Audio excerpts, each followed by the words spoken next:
fucking kidding me? What? I wasn't recording that entire time. What?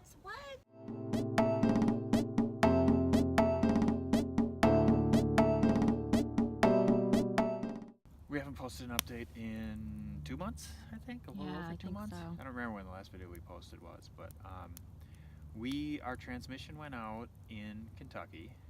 While we were looking, we were going to a Walmart. We filled up with gas at a mobile station, then we were headed to Walmart, and it started not like the engine was revving, but the wheels weren't turning.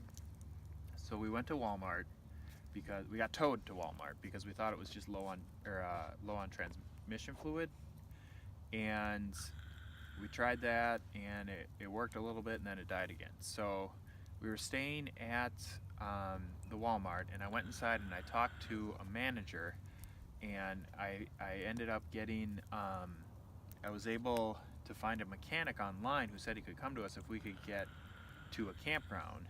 So we went inside, we talked to the manager, and told him Monday was the earliest we could get in. This was a Thursday, and we told him we'd be gone by Monday, and he said that was fine. So we bought all our supplies and stuff, went back into the RV, had a crappy night of sleep on the night of the 12th. Then Friday we got up, and we figured we'd be there all weekend, so we went to Panera, which was like the first time we had food that wasn't, from our fridge for a while. Came back to Panera, and then Tiffany went inside to Walmart, and I went to lay down for a little bit, and then I heard a knock on the door like 10 minutes later. I go out, and it was a different manager, and he was telling me that he had trucks coming in 30 minutes and I had to move. And I told him we had permission from one of the other managers that turned out to be the head manager of that store. And the guy that was talking to me said he didn't care, he didn't hear anything about it, and we had to move in 30 minutes. And I'm like, we can't, we have no way to move, our transmission doesn't work. And he said that wasn't his problem, basically, and told us to get the hell out of there. So I called Tiffany, texted Tiffany, whatever, and told her we had to leave, and she came rushing out. And then we spent the next, 6 or 7 hours on the phone with AAA and Progressive. We have insurance with Progressive, and when I had called them on Wednesday to tell them what was going on and that we had a campground to go to and everything, they said they would tow us there, even though it was beyond their 15 miles normal limit. But because we had found a mechanic and everything, they said, yeah, that's okay, we'll tow you 30 miles instead, don't worry about it. So Friday, when I'm trying to get us the hell out of there, I call them back, and I end up talking to a manager after dealing with a bunch of crap, and he tells me, oh no, we can't do that. And I'm like, you guys told me you could. And he basically told me that the agreement was that they would cover something like $350 of the tow. And I argued with him that, one person told me they would cover 30 miles, and now he's saying they'll only cover $350, what the hell. So, I don't think I swore at him, but I wasn't very happy. So then Tiffany remembered we had AAA, so we called them and went through the story again, told everyone what was going on, had to talk to like half a dozen different people, and finally the last person she talked to told us they couldn't do anything that night and to call back in the morning. And we pretty much lost it and told her we were not going to call back in the morning. Yeah, I basically told her, I said, you don't know how long we've been dealing with the situation, and I'm not going to call back in the morning and go through it all over again with another person. And she basically told me, well, I'm about to leave, so yeah, not my problem. Yeah, so I hung up, and then Eric called right back again, which is pretty much my solution to any time a customer service tells you they can't do anything, just call back and talk to someone else. Yeah. So a AAA truck did come out. And when he got there, even though we had told him we have a 33-foot RV, he showed up with a truck that could tow maybe a Prius. That's because they didn't tell him. Yeah, they didn't tell him. So he told us of another towed company we could use. I called them. They said they didn't have anything that they could do it, and they didn't cover AAA, but they knew of somebody that was where we ended up that covered AAA. So we called them and we set up an appointment to have them come the next morning because they didn't want to pull in at night because of trees and stuff, which is totally understandable. And in the meantime, I had called the campground, being like, "Look, we're stuck without a transmission. We need to get the hell out of here. Help us."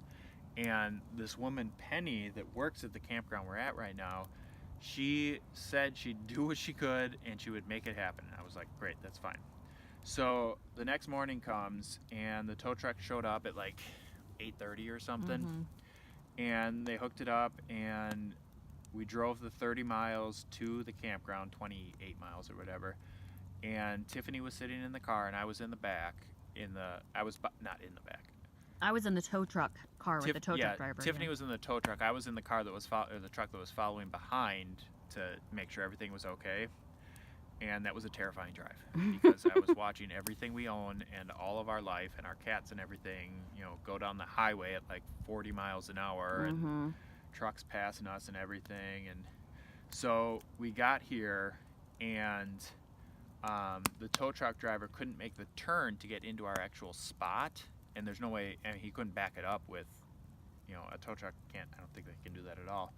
So he told me to try and back it up into the spot. So we got out, and I backed it up, and it worked fine.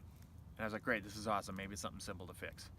And all of our campground neighbors were here, like, watching us, and I was like, great, they're gonna like be the curious, get involved and get in our way crap. We were afraid they were going to be like, oh, these terrible campers, screwing up Yeah. our camping weekend, and Yeah, but they were so nice, and they talked to us, and they really concerned. yeah, they told us they were worried when we didn't show up the night before like they thought we were going to. And we got the RV in place,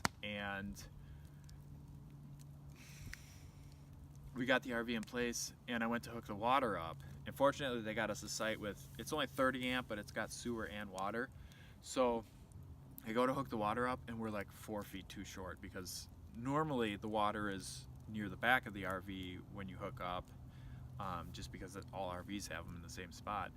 But this one was more towards the front because of the way this one's laid out. So I went around the RV to where all the people were sitting there watching, and I told them, I'm like, look, does anybody have like a 10-foot hose we can borrow? We're gonna order one tonight or whatever. It'll be here Monday or Tuesday. And one of the old guys went and got one, and then he came back, and his wife was like, oh, it's only $5. You can have it. And I'm like, I might have cash on me. I don't know. And she's like, oh, $2 or $3, whatever you got, that's fine. I'm like, okay, well, we'll see what we got.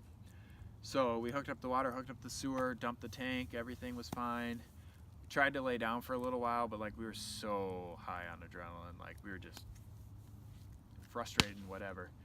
And we got outside to take a look at the campground, and one of the other women came over to us. This was like a group of like 16 or 20 people, all probably 55, 65 and up.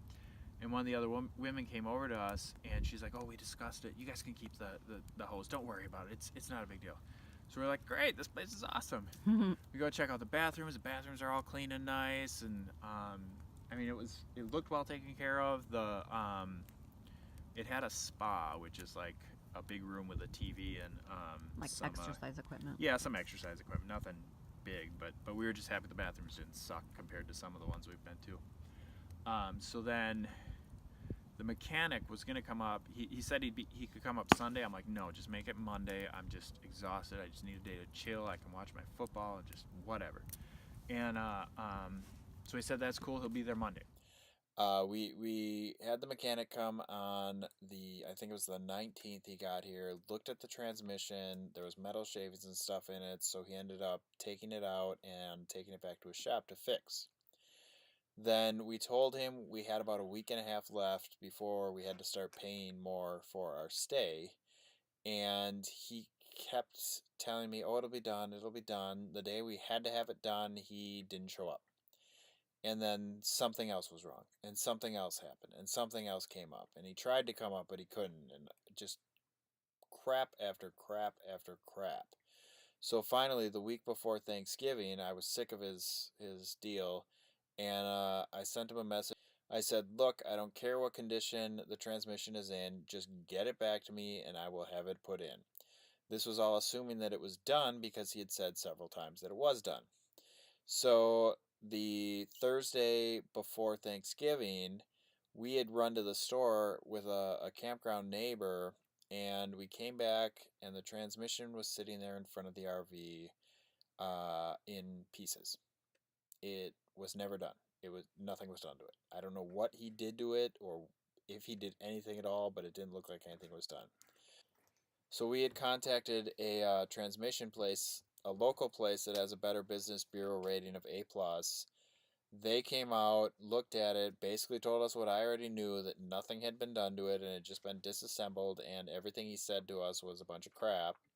He took the transmission, and I said, look, I know it won't get done till after Thanksgiving. That's fine. We'll deal with it, whatever. I've been calling them every 2 or 3 days to find out what's going on, and apparently a couple of the key pieces to the transmission that interface with our RV are missing. So I contacted the original mechanic. I said, look, do you have this? Can you get it to us? He said, oh no, I left it there and I'm not in that city I was in anymore. So I'm like, great, this is awesome. He gave us the wrong parts, didn't give us all our parts, and we've been paying to stay here ever since. So the status now is it's at the transmission place. I'm gonna call them tomorrow. I called them today and left a message and didn't hear back from them. I'm gonna keep calling every day until I get a hold of somebody and figure out what the hell's going on, because this is just a bunch of crap. So right now it has been 10 weeks, I think. Whatever October 12th to December 21st is, that's a lot of weeks. So we're going to be here for Christmas. We were supposed to be in Florida for Thanksgiving, well before Thanksgiving, and that ended up not happening. And now we're not going to be there for Christmas, and we don't know when we're going to get out of here. In the meantime, it has given us time to work on our other projects, so I have fixed a lot of stuff on the RV. We would have loved to have cleaned the RV, but we clean it and then we make a mess and we can't seem to get everything put away and stay away. We have water. We do not have hot water because our water heater leaks. The dump tank froze a little bit and there's still a chunk of ice and stuff in it, but it is draining enough that we can use it. I fixed the toilet because it was leaking, so we had to dump every other day pretty much, but now it's about once a week. What else did I fix?